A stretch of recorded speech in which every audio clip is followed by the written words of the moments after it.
Tanjung Priok hari ini dikenal sebagai urat nadi logistik Jakarta yang bising, berdebu, dan padat.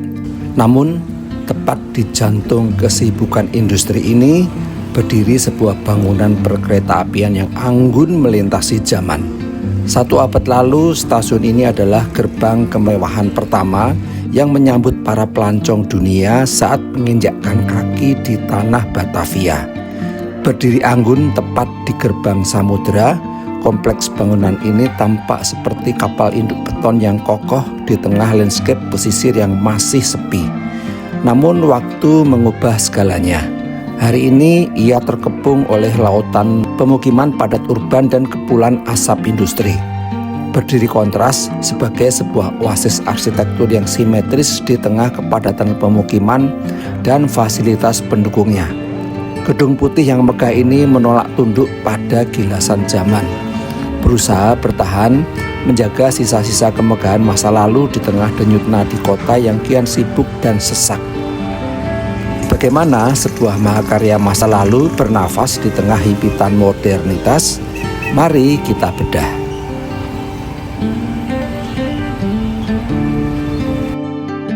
Sebelum kemegahan ini ada, stasiun Tanjung Priok generasi pertama yang diresmikan pada tahun 1885 sebenarnya berukuran kecil. Letak stasiun awal tersebut berada lebih dekat dengan dermaga pelabuhan, dikerumuni oleh sado, kereta kuda, dan pedati barang. Namun, ledakan arus perdagangan memaksa pemerintah kolonial membongkar stasiun kecil ini demi perluasan pelabuhan, memundurkan lokasinya agak ke daratan, dan membangun kompleks baru dari nol. Proyek kolosal generasi kedua ini dimulai di bawah perintah Gubernur Jenderal A.F.W. Edinburgh, melibatkan 1.700 tenaga kerja termasuk para ahli dari Eropa. Dirancang oleh arsitek C.W. Koch. Fasad eksterior stasiun memancarkan kekuatan modernisme awal melalui garis geometris Art Deco yang tegas dan bersih. Tanpa dekorasi patung rumit abad ke-19, fasad depannya megah berkat permainan volume balok beton bertingkat. Saat kita melangkah naik melalui tangga drop-off bermaterial batu granit yang masih bertahan asli sejak masa pembangunannya, kita langsung disambut aula utama yang masif. Di atas langit-langit terdapat struktur covered ceiling dengan skylight kaca tertanam. Sistem ini dirancang dengan sangat cerdas oleh Koch untuk menyaring teriknya matahari khatulistiwa pesisir menjadi bendaran cahaya yang lembut dan fungsional di dalam ruang lobi. Berjalan mengitari sudut interior stasiun, kita akan menemukan area loket tiket kuno yang masih mempertahankan bentuk aslinya, lengkap dengan pagar pembatas antrian dari besi cor tua. Keren, masih tetap kekar hingga sekarang. Di sekeliling kita, dinding-dinding kokoh ini dilapisi keramik hijau legendaris yang diimpor langsung dari Rijswijk, Belanda. Lihat di atasnya, di bagian arsitraf pintu, terdapat ukiran yang terbuat dari keramik juga. Namun jika kita melihat ke bawah, ada sebuah kompromi fungsional yang nyata.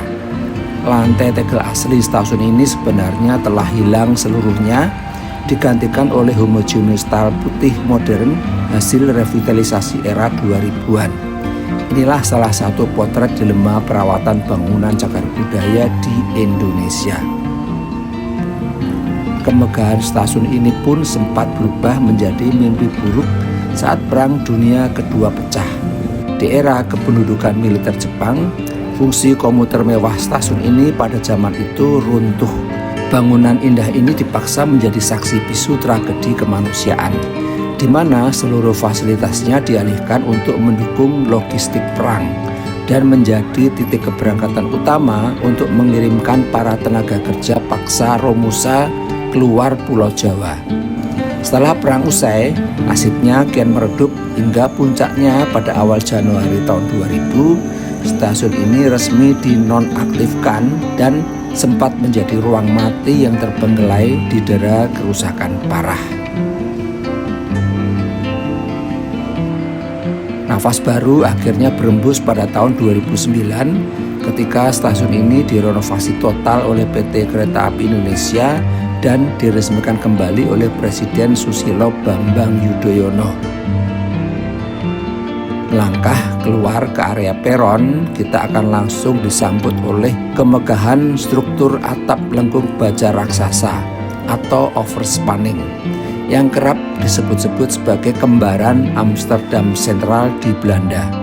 Namun jika kita menunggak lebih jeli, terdapat sebuah bukti kecerdasan arsitektur tropis yang luar biasa di sini. Jika di Amsterdam Central, bagian puncak atapnya dibuka menggunakan skylight kaca yang sangat lebar untuk memburu cahaya matahari Eropa yang minim, di Tanjung Priok bagian puncaknya justru ditutup rapat. Rangka baja yang ditempa di Mesine Fabrik Berat Ngagel, Surabaya ini memindahkan posisi kaca panel atau skylightnya ke bagian samping bawah lengkungan. Sebuah modifikasi jenius agar stasiun pesisir ini tetap terang benderang pada siang hari oleh ambience light. Namun suhunya akan tetap sejuk, terhindar dari efek rumah kaca yang menyengat. Keunikan operasional lainnya terlihat pada elevasi lantai peron. Karena dibangun dengan standar peron rendah khas era kolonial, lantai stasiun ini menyisakan celah ketinggian yang sangat jauh dengan pintu KRL modern.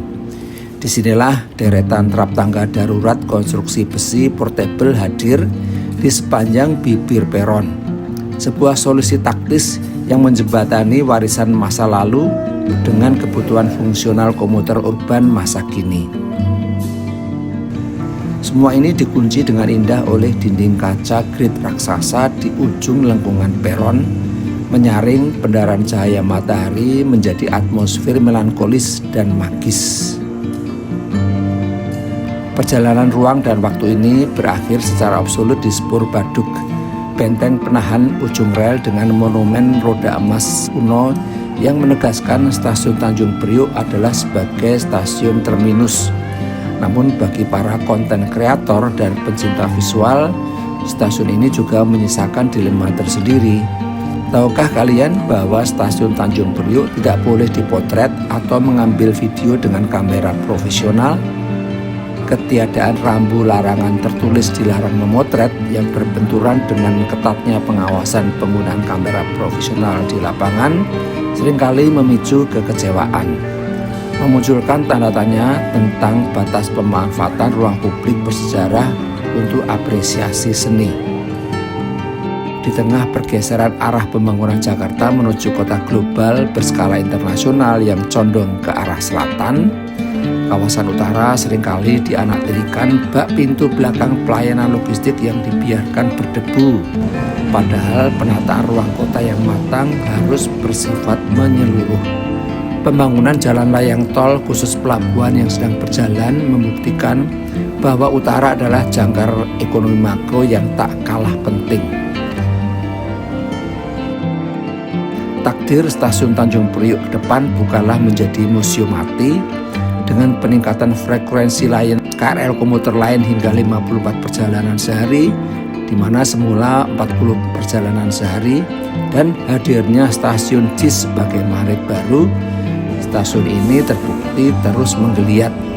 Lebih jauh lagi, ada rencana membangun jalur KRL baru sepanjang 16 km yang akan menghubungkan Rawajati di Jakarta Selatan langsung menembus stasiun Tanjung Priok yang akan melebur sekat dikotomi kota, semakin mempermudah masyarakat bepergian menggunakan angkutan umum.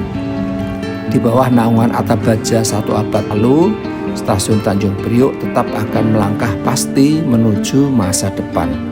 Berdiri kokoh sebagai simbol modern yang merajut mobilitas komuter urban, kereta regional, jalan tol layang pelabuhan hingga perluasan gerbang maritim internasional.